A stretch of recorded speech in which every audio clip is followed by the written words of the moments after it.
Yeah. Okay, you mentioned something, storytelling.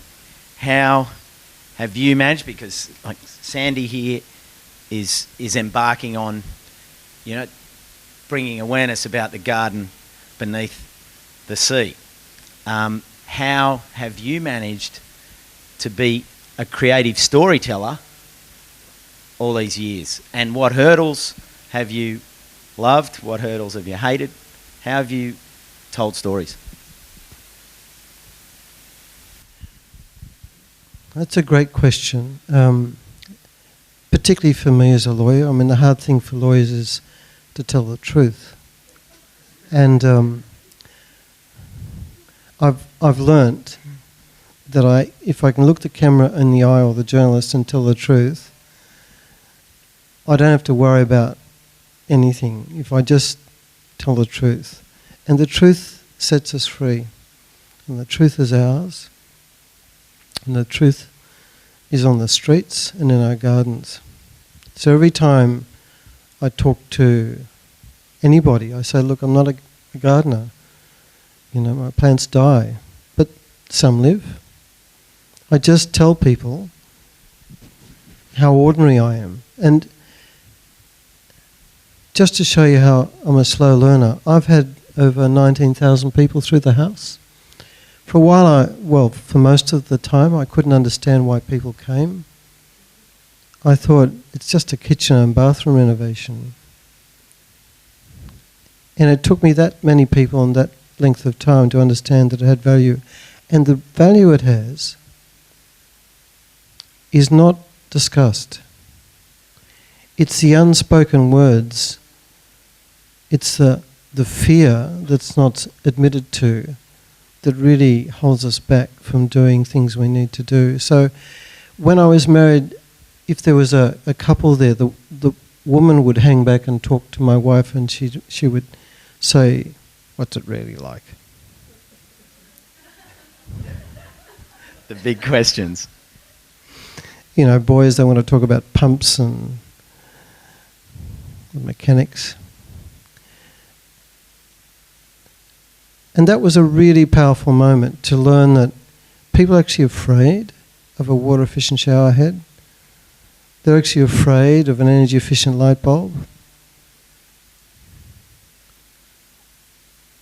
I guess in a way it's like the love that dare not speak its name. People are afraid to say, look, I want to do something, but I'm afraid it won't work. It's really interesting. Here we are in a moment in human history when we have so much wealth, quote unquote education, and we're actually afraid to try new things. I condemn primary, secondary and tertiary education because it's taught us to be afraid of making mistakes. Damn that. Everything that's been good in my life has been because of the mistakes I've made. And our middle class culture is afraid of making mistakes when they're thinking about going sustainable. If there's one thing I'd like you to take away tonight is go out and make as many bloody mistakes as you can. Kill as many bloody plants as you can, but have a go. Because the only judge that matters is you, and once you've had a plant that gets up and you've tasted it, you're away, you're free. Yeah, that's true. I mean, doing the Verge as I've done, people driving up the street looking at it would stop initially after about the first 3 weeks, and the plants were just going and people would stop and they'd wind down the window. What are you giving them? What are they on? And I say, sunlight, a little bit of water. And yeah, it is that fear. There's fear around everything that we're heading into. And to step out and say, well, we're going to gather here tonight. We're going to make a stand. We're going to say, support transition. We want to hear about your book. Most of all, we want to hear about your road and your experiences, because those fears are still there, and the structures, while some are crumbling, they're still there. So what's been your inner mechanisms to deal with walls Oh, speed man. humps and spikes on the road. Good questions, Costa. Look, I've been at my weakest in the last 2 or 3 years. I've had people who I had to dinner who were friends who've become the Loch Ness monster in my life. I don't understand it. People who've,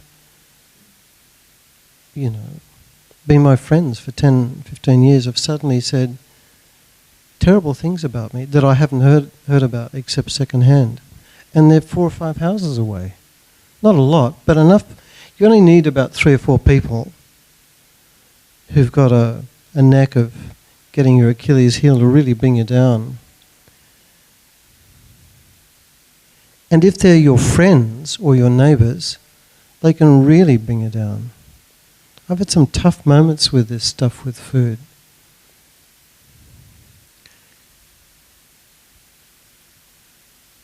Words matter.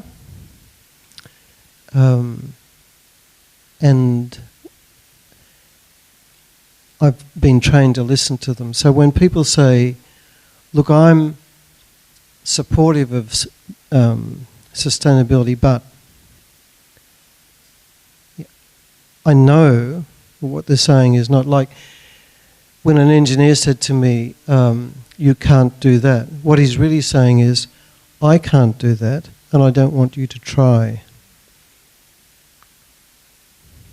And the thing that's brought me to the other side, most times in those difficult moments, is listening to the words that are used, understanding the fear that they reflect, and then thinking, the only person who's going to give me the strength that I need is me. I mean, make no mistake about it, we're doing things that are quite challenging to some people. And they can be our closest friends, our lover, our next door neighbour, a counsellor we thought would support us, a media person. You'll all find this. It's a journey each of us have to take and have, I hope, the courage to say, oh well, the only way I know is to go on. And it's tough sometimes. And if I can be of any use to you tonight, I'd like you to carry these words in those moments, which is, I can do this. Because you matter, each of you. Because you're out there in the front doing this stuff. So do think about that, and I hope it helps you. I'm going to take a couple of questions in a second, but that reminded me of something that Russ Grayson, I don't know if you've heard of Russ Grayson around these networks. He was with Sydney City, and he's a real champion of the community garden and city farm network, along with his partner Fiona. He said an interesting thing, and when you put this in perspective, it marries in beautifully what you said. For example, when I first took on the role with ABC, people responded to websites, people respond to council, and usually the ones that have the time to sit at home and write something because they're not here being proactive are the negative voices. And you ask any of the council people here in the room, as an obligation, they then have to respond to that. So much policy and guidelines, unfortunately, are driven by a consistent negative voice. So they have to respond, and then these people are the ones that go like this. And he put this post on my website, and he said, look, I've read some of the comments because, our ABC suddenly having a talking hedge on there, it was like, oh, that's all a bit scary. So there was some pretty solid comments go out there. And he said, if you like it, you have to say something, because otherwise there's a few hundred out of X number of multiple thousands watching, but a few hundred comments, that's the proportion. So that's what you're up against, but we need to be that voice on all the platforms. So when something is good, support it, but voice it and be active about that voicing. Otherwise, anyone can write a negative comment, and they will out of the fear. Would you agree? Yeah, it's a really good point. The first thing that the General Manager of Sydney City Council said to me last night, she said, I've had some emails criticising the meeting because not enough notice has been given. You know, as though I've got $1,000 in the bank to go out and print leaflets. It was a meeting we put together. We had every intersection and road chalked. It was up on Facebook, and you think to yourself, exactly what Costa's saying. You've got to help those people in power. And the best help you can give them is positive feedback saying, we want this. Never assume because it's a good thing that it's going to happen. Assume that you need to say that you want it to happen. Do assume that. Yeah, it's such a simple thing, and knowing people in positions in government and organisations, they're tied. They have to respond to that negative, and it drives them crazy because it's going to be that same email coming in every day. I'm never going to watch the show again because... And then next week, well, I'm turning off. And then next week, I'm still going to turn off. They haven't turned off for 34 episodes. So, you know, so it's the same thing. It's the same thing. And they're bound by it. But then if we understand that that's how it goes, and the same thing happened in the street. We had some complaints. And council has to then go through the process of doing a survey. So they do a survey to then find that everyone was up for it. And there was no legs.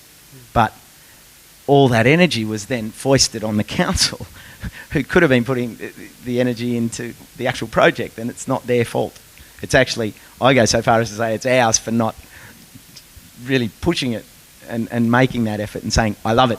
Full stop. That's all you have to do. Dear council, that initiative, I love it. If they want a bit more information, because. And then they can call you back and say, well, more information. But no, I joke, but it's no joke. It's so simple. And then that supports them, and it inspires them to then drive the initiative and promote it and build it. And it's not just about what I was talking about, but it's about everything. It's about everything.